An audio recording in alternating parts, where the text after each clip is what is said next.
नमस्कार, आदाब। बिहार लोक संवाद के इस प्रोग्राम में आपका स्वागत है। आज हमारे साथ हैं महेंद्र यादव जी। इनकी पहचान कई तरह की है। एक पहचान तो ये है कि कोसी के बाढ़ पीड़ितों के लिए काम करते हैं। एक पहचान जो समाचार संकलन के लिए बहुत अहम है, उनमें जो इस काम में जो लगे उन लोगों के लिए, वो है आरटीआई। इन्होंने काफ़ी एक पहचान बनाई है अपनी कि आरटीआई से जानकारी हासिल करते हैं। आज हम इनसे ये जानना चाहेंगे कि आरटीआई को लेकर इनका शौक कैसे पैदा हुआ, आरटीआई है क्या, और आजकल इसकी चर्चा उतनी नहीं होती है, और कैसे कर सकते हैं। तो महेंद्र भाई, सबसे पहले मैं ये जानना चाहूँगा कि आरटीआई क्या है? क्या हमारे दर्शकों को बताएंगे आरटीआई क्या है और इसकी क्या अहमियत है? सभी साथियों को प्रणाम, नमस्ते, आदाब, जिंदाबाद। आपने सही सवाल किया कि आज आरटीआई की चर्चा नहीं होती है। आरटीआई मतलब सूचना के अधिकार कानून 2005 में बना था, उसी को कहते हैं। यह कानून भारत सरकार ने 2005 में बनाया। इस कानून के तहत कोई भी आदमी जो सरकारी कार्यालय है, सरकार से या सरकार से सहायता प्राप्त किसी भी संस्थान से कोई जानकारी ले सकता है, सूचना ले सकता है। सूचना मतलब जानकारी होता है। जानकारी ले सकता है कुछ संवेदनशील मामले जिससे देश की एकता अखंडता को खतरा होगा। कोई न्यायालय का मुकदमा चल रहा है, उसकी अवमानना न हो, उसका जांच प्रभावित न हो, इस तरह के कुछ मामलों को छोड़कर बाकी किसी भी मामले में जानकारी सूचना अधिकार कानून के तहत कोई भी देश का नागरिक ले सकता है। आपको कैसे शौक हुआ इस काम में, जो आप काफी बढ़ चढ़ कर हिस्सा आपने लिया इसमें? सूचना अधिकार कानून बनने के पहले कुछ अभियान चल रहे थे देश में, तो उसे ही कुछ अभियानों से मेरा भी संपर्क हुआ 2003 में। और डॉक्टर संदीप पांडे जी के साथ मैं उनके हरदोई गया था, और उसके बारे में मैं जाना तो मुझे बहुत अच्छा लगा कि हमारे गांव का हिसाब किताब में क्या होता है, कागजों में क्या है और हकीकत क्या है, इसको जानना चाहिए। गांव का विकास, शहर का विकास, तो देश के बारे में तो मुझे बहुत अच्छा लगा कि ऐसी जानकारी देश के हर एक नागरिक तक पहुंचाना चाहिए। इसलिए उस पहुंचाने के क्रम में हम लोग भी लगे, और एक आरटीआई कार्यकर्ता के रूप में भी सरकार जब इस कानून को इम्प्लीमेंट नहीं कर रही थी ठीक से, उसमें तमाम अड़चने थी, उसको लेके फिर जो आरटीआई कार्यकर्ताओं पर कभी हमले हुए उसको लेके, और हम लोग अपने निजी जीवन में जो अपने मामले हैं या पॉलिसी से रिलेटेड कुछ मामले हैं, या कहीं ऐसा ह्यूमन राइट्स और इस तरह के मामले हैं या पर्यावरण का मामला है, तो वैसे मामलों में सूचना के अधिकार का मैंने भी प्रयोग किया और लोगों को बताने का भी काम करते हैं। किस तरह की जानकारी इससे ली जा सकती है? कौन सा वर्ग लेगा? युवा वर्ग ले सकता है, व्यापारी वर्ग ले सकता है, महिलाएं ले सकती हैं, गांव के लोग, शहर के लोग। बहुत सारे लोगों को पता नहीं है कि हाँ, वो आरटीआई के जरिए किस तरह की जानकारी ले सकते हैं। सूचना अधिकार के तहत देश का कोई भी नागरिक, युवा, महिला, गांव का, शहर का, कहीं का भी ले सकता है। आपको जान के आश्चर्य होगा कि एक आम आदमी का ये अधिकार है। पहले जो था कि जो सरकार क्या कर रही है, हमारे लिए जो चुनी हुई सरकार है वो कैसे चल रही है, कहाँ पर किस फाइल में क्या लिखा हुआ है, मेरे घर के पास कोई सड़क बन रही है, अगर उसकी गुणवत्ता में कोई दिक्कत है तो हमें जानने का अधिकार नहीं था, हम उसको चेक करने का अधिकार नहीं था।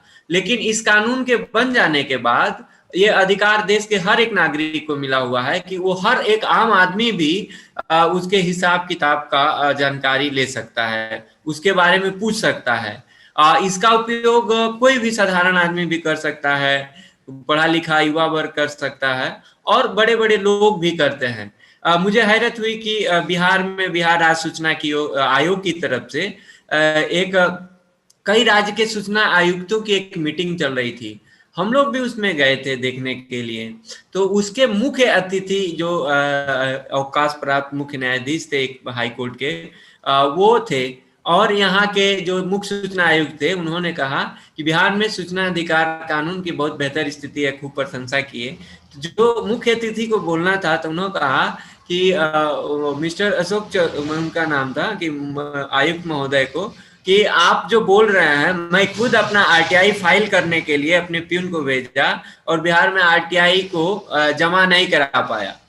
तो मतलब ये मैं इस संदर्भ में कह रहा हूं कि एक रिटायर्ड मुख्य हाईकोर्ट के जस्टिस, जो चीफ जस्टिस रहे हैं हाईकोर्ट के, उनको भी आरटीआई लगाने की जरूरत पड़ती है। और एक आम आदमी को भी उसका राशन कार्ड, पेंशन, नली का काम, रोड बन रहा है उसका, छात्रवृत्ति का काम, ऐसे कई काम है जिसको वो लगा के कर सकता है। और साथ में जो सार्वजनिक काम है, गांव का, मोहल्ला का विकास मद में कितना आया, सांसद के निधि में कैसे आया, सभी हिसाब किताब जानने का एक कानून है।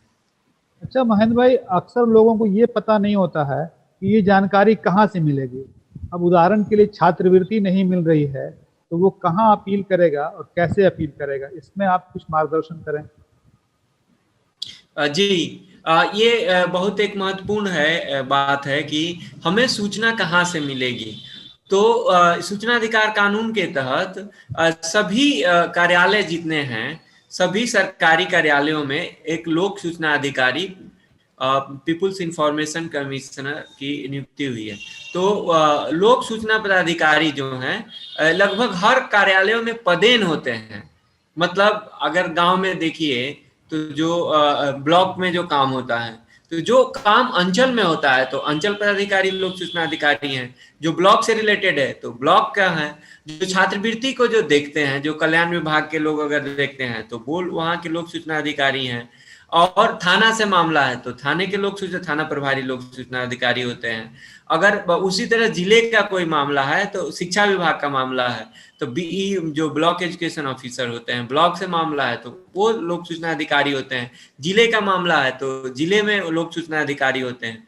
तो हर विभागों में पदेन लोक सूचना पदाधिकारी सरकार ने नियुक्त किया है और वो राज्य सरकार, केंद्र सरकार सभी कार्यालयों में नियुक्त हैं। तो हमें उनके नाम से आवेदन करना होता है।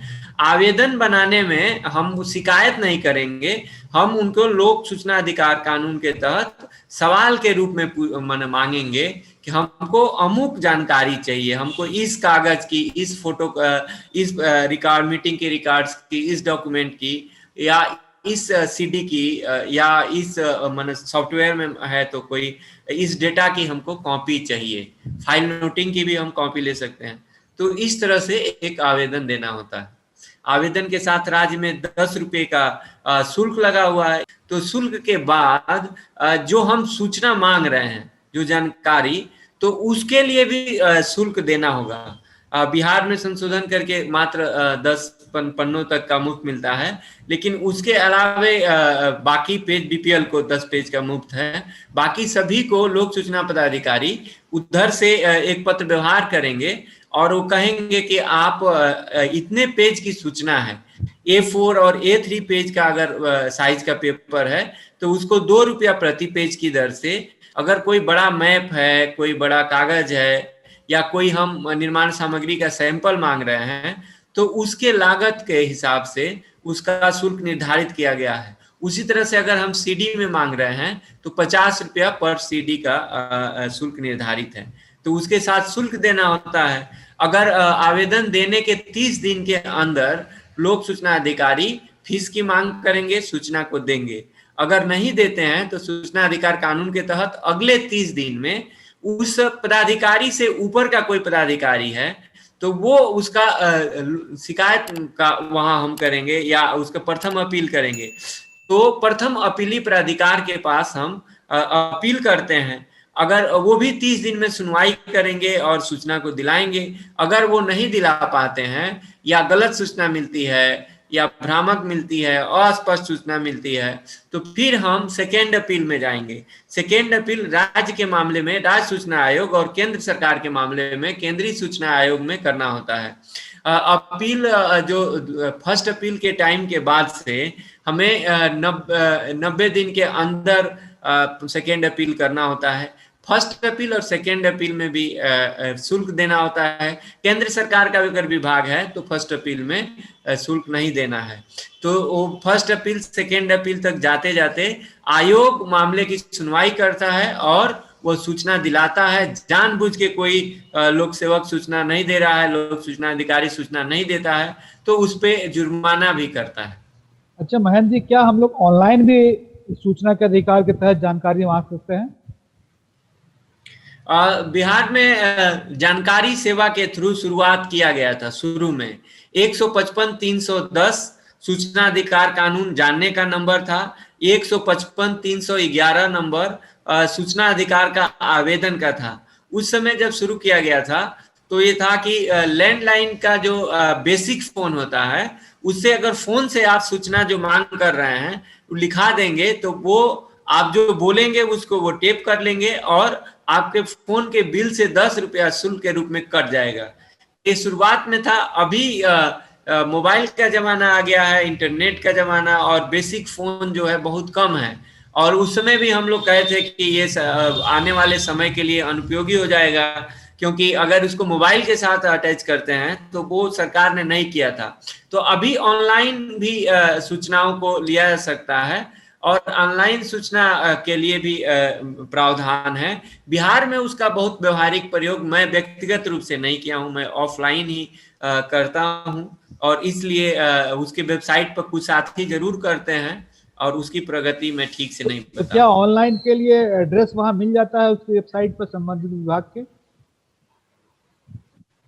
जी, ऑनलाइन के लिए संबंधित विभाग का एड्रेस और कहाँ क्या करेंगे वो तो मिल जाता है, और उसको जैसे फॉर्मेट होता है करना होता है, लेकिन मैं व्यवहारिक प्रयोग उसका बहुत कम किया हूँ। अच्छा, जैसे यूनिवर्सिटी से छात्रवृत्ति नहीं मिल रही है, इसके लिए जानकारी अगर सूचना के अधिकार के तहत मांगे तो कहाँ इसके लिए एड्रेस कहाँ मिलेगा? यूनिवर्सिटी की वेबसाइट पे?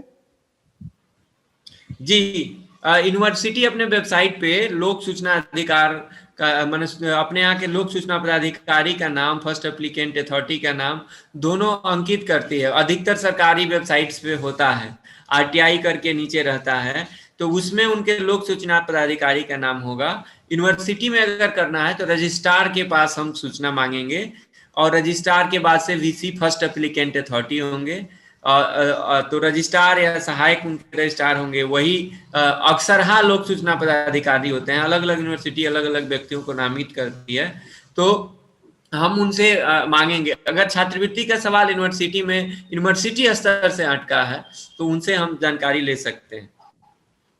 सही। अच्छा, अगर किसी का कोई जमीन के कागज भुला गया हो घर का, तो क्या वो भी सूचना के अधिकार के तहत लिया जा सकता है या नहीं लिया जा सकता है?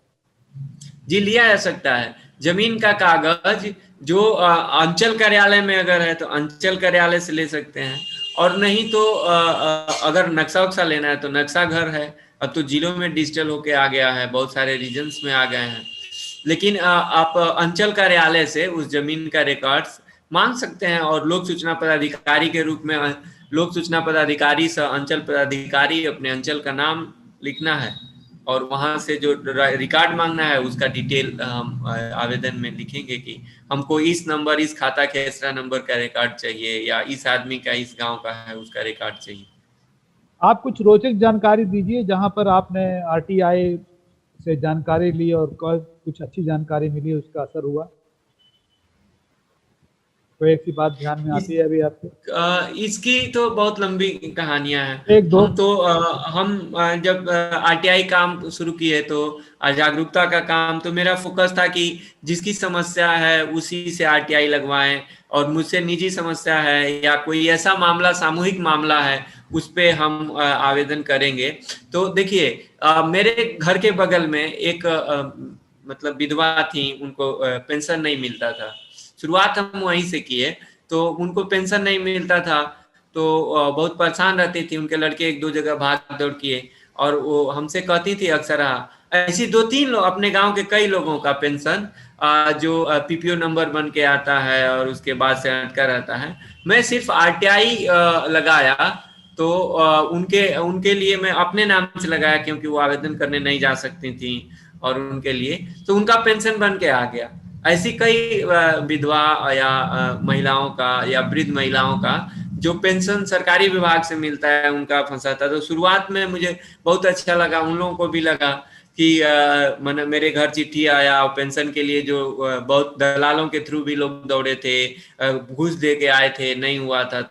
तो ऐसे निजी छोटे छोटे मामले बहुत होते हैं आसपास में, हमारे जीवन में, अगल बगल में, तो उनका उपयोग करता है। बड़े मामलों में देखें तो हमको 2-3 चीजें बड़ी हम माने कोसी के बारे में ढेर सारा RTI लगाए, इसीलिए कोसी क्षेत्र में चले गए। फॉरबिसगंज गोलीकांड हुआ तो लगाए। उसके बाद से बांका में चानन डैम में जो पानी की लूट हो रही थी, सरकार अभिजीत वहां पर जो अभिजीत ग्रुप की जस infrastructure captive power limited company जो थी, वो वहां पे जो डैम से, जो वहां का चांदन डैम है, डैम के भीतर 500 फीट का 50 फीट चौड़ा इंटेक वेल बना रही थी और उसमें ब्लास्ट कर रही थी। जब हम RTI से सारा डॉक्यूमेंट मांगे तो पता चला कि उसको जो पानी डैम से स्पिल करेगा उसको लेना था। इंटरनल डैम में उसको कुआं बनाने का, इंटेक वेल बनाने का कोई परमिशन ही नहीं था और कंपनी बम ब्लास्ट कर रही थी। और बम ब्लास्ट करने के पहले किसी भी और डैम में कहीं परमिशन लेना पड़ता है, तो कोई परमिशन नहीं लिया गया था। उस सारे डॉक्यूमेंट के लेके हम लोग वहां आंदोलन किए, जन सुनवाई किए, बाद में कंपनी का काम छोड़ के भाग गई। वो अभी है। अभी माननीय युवा वर्ग को मुख्यमंत्री क्या जी, बताएंगे? एक मिनट, माननीय मुख्यमंत्री जी उस डैम को री इनोवेट करा रहे हैं, रोज विज्ञापन दे रहे हैं और वहां पर NIT के लोग उसके बालू से कांच बनाया जा सकता है, ग्लास बनाया जा सकता है, नहीं, उस पर रिसर्च कर रहे हैं। लेकिन वो डैम अगर हम लोग नहीं लड़े होते, RTI की ताकत नहीं होती, तो आज वो डैम बर्बाद हो गया होता। वो कंपनी सब पानी भी ले जाती और वहां का लूट।